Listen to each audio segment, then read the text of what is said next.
Suasana mencekam sempat melanda desa Sopa Mikma, Pegunungan Bintang, Papua pada Selasa 7 Oktober 2025 ketika sekelompok orang tak dikenal melakukan aksi pembakaran sekolah. Diduga ada sekitar 16 orang yang terlibat dalam peristiwa tersebut.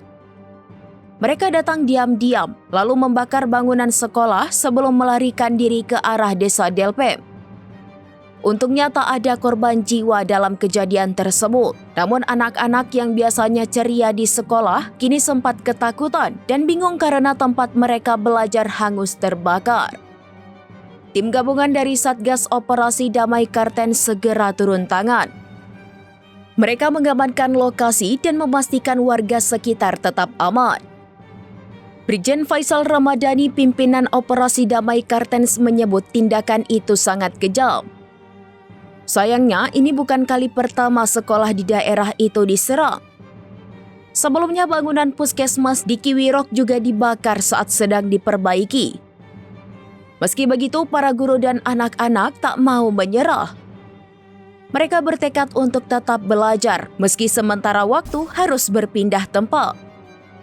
Semangat para pelajar Papua ini jadi pengingat bahwa cahaya pengetahuan tak akan padam meski abu kebakaran masih membekas di dinding sekolah mereka.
Download Tribun X sekarang, menghadirkan lokal menjadi Indonesia.